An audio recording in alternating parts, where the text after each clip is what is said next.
Dans l'année, je faisais une centaine d'allers-retours et je portais 3 tonnes sur mon dos à l'enseigne. Ce qui nous plaît beaucoup, c'est d'être seul au monde. Dès que tu as bu un petit peu, le chemin il est dur. C'est de l'or maintenant, la flotte. C'est de l'or. Il y a eu une époque où il y avait jusqu'à 400 habitants à Dormihus. À l'heure d'aujourd'hui, il n'y a que nous deux. Salut, aujourd'hui je me rends à Dormihus, un village dans les Alpes et plus précisément dans le parc national des Écrins. Ce village, il est accessible uniquement à pied. L'hiver, il faut compter entre 1h30 et 2h pour monter aux maisons qui sont situées à 1700 mètres d'altitude. Pour y aller, j'étais accompagné de Serge, l'un des derniers habitants du village, qui y passe 8 mois de l'année, du mois d'avril au mois de décembre. On va aller jusqu'à Dormihus, donc village sans route, sans accès routier en tout cas. Et on en a pour combien de temps là? Là, 1h30 de montée. Quand je tenais le gîte, je faisais une centaine d'allers-retours dans l'année, avec 30 kg sur le dos, c'est 30 mm de dénivelé, je portais 3 tonnes sur mon dos à la saison. Bon là, c'est le matin, c'est froid, mais quand tu passes l'après-midi, tu vois, t'as de la glace qui tombe, t'as des craquements, t'as des bruits, t'as beaucoup de bruit. Et c'est assez effrayant en fait, pour les gens qui sont pas habitués. D'un coup, t'entends...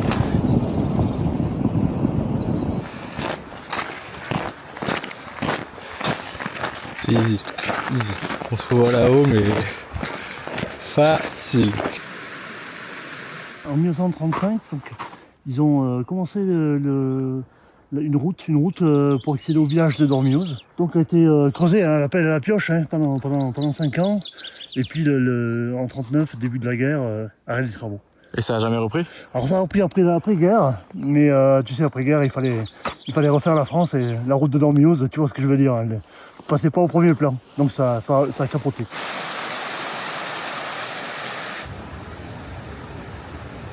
Le plus bas du village, c'est à 1680, et le haut du village, 1780. Voilà. Là, on a 100 mètres entre la plus basse maison et la plus haute maison. Et toi, ta maison elle est plus haute? Et la maison est plus haute.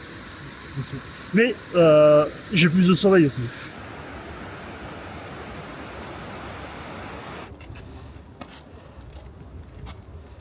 Petit coup de chaud. C'est un peu plus cardio que tout à l'heure quand même. Ah oui. Oui. Toi, ça te fait plus rien, t'as l'habitude. Tu penses? Moi je suis vieux maintenant.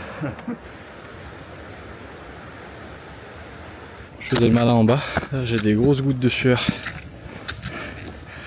Serge, il me met à l'amende.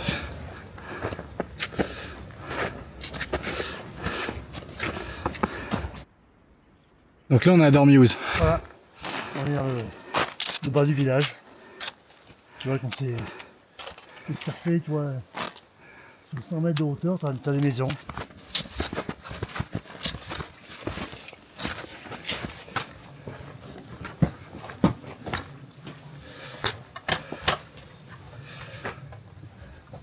Chez tonton Serge. C'est ma petite nièce. Ici. En fait, chaque déplacement dans le village, c'est bien 5-10 minutes de randonnée en plus l'hiver, quoi.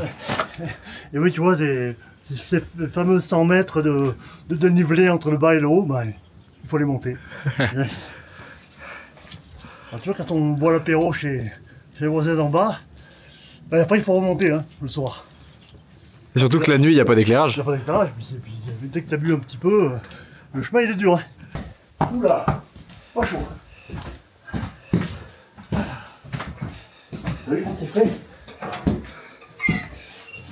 Le premier truc que tu fais à chaque fois quand tu arrives chez toi, c'est que tu allumes le poêle. J'allume le poêle et je me change. En automne, on fait des petits fagots de bois là, dans la forêt, pour pouvoir allumer le poêle l'hiver. Là, c'est la première fois de l'année où tu dors ici? Ouais. Je suis parti le 1er décembre. J'ai plus redormi depuis. Il n'y a pas d'eau, j'ai coupé l'eau à la maison, donc j'ai pas d'eau chaude, j'ai rien pour l'instant. Je vais tout remettre en route. La vie passe vite, je pars pour 4 mois et 4 mois, 4 mois ça passe vite.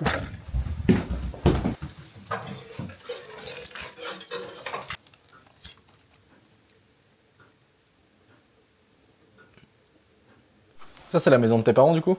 Oui, et mes grands-parents surtout. Alors, mes parents, tu sais, on venait donc à la retraite, sont venus passer quelques étés ici, avant qu'ils ne puissent plus monter, voilà. Et puis, oui, bien sûr, autrement, sinon, c'est la maison de famille. Mon grands-parents, arrière-grands-parents, tout le monde a vécu ici, quoi. On va remettre un peu de jus. Donc, hop là. On va remplir les mangeoires des oiseaux. Ça, c'est que vous avez une obligation de remplir les mangeoires? Non.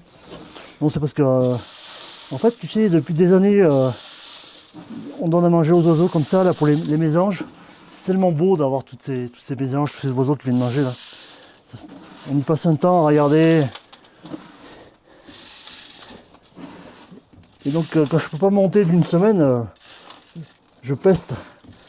Parce qu'ils n'ont plus rien à manger, les pauvres.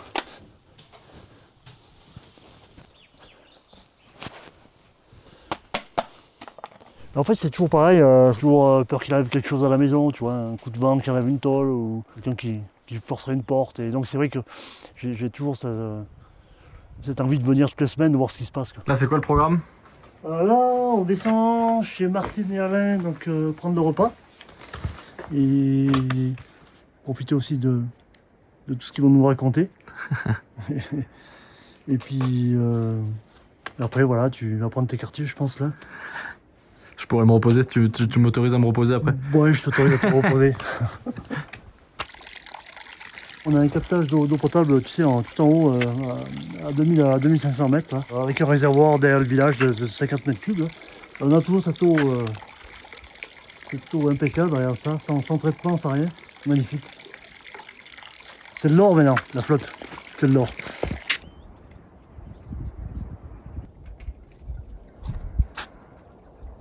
Nous, on a vu personne. Il y a du monde dans les poules.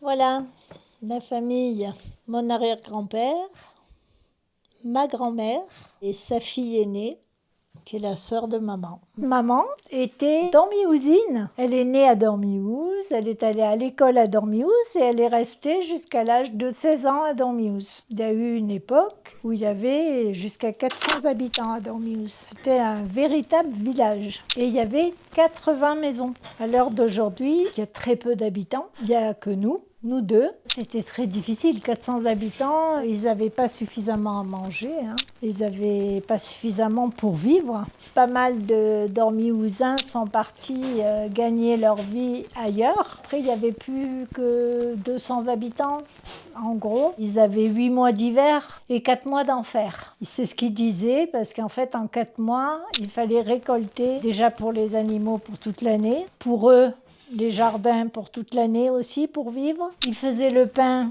une fois par an pour consommer le minimum de bois. Petit à petit, les familles sont descendues l'hiver. En 54, ça a été la dernière année où un berger est resté à Dormiouz. Et après, tous les hivers, il n'y avait plus personne. En 54, c'est la période où laquelle votre famille s'en va aussi de Dormiouz? Oui.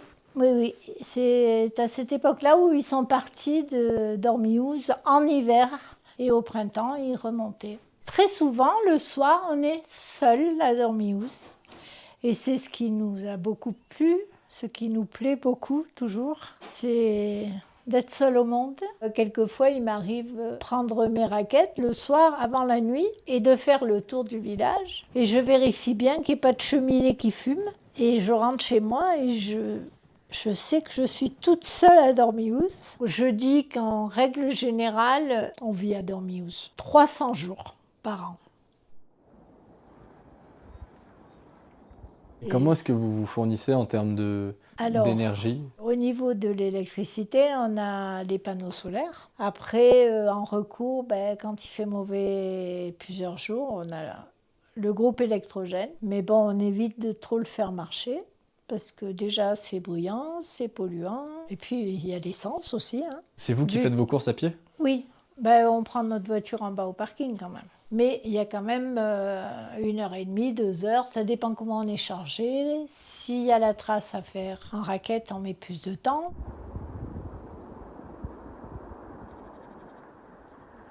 Cette photo, je l'aime beaucoup. Tu vois, c'est... Je sais pas si tu vois, là, c'est mon grand-père, ma grand-mère, mon père. On est en train de... devant la maison, là. On est en train de scier du bois à la main. Et c'est en quelle année ça, tu sais? Écoute, c'est à peu près dans les années 66-67. Ouais.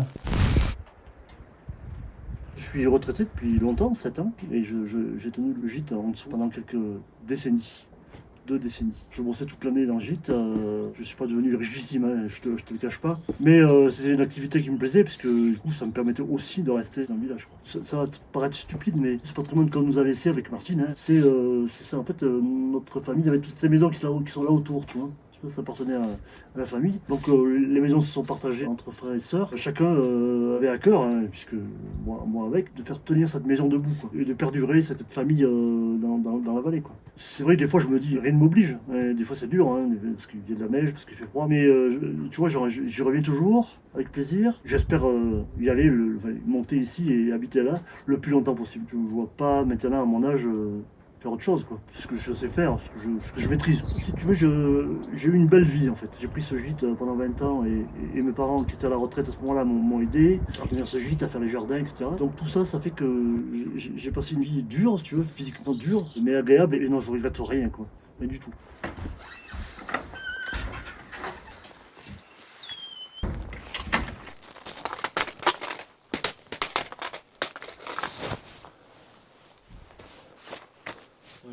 On est bon.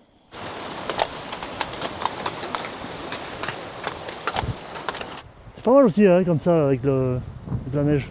Le poteau d'indication, il est un peu bas.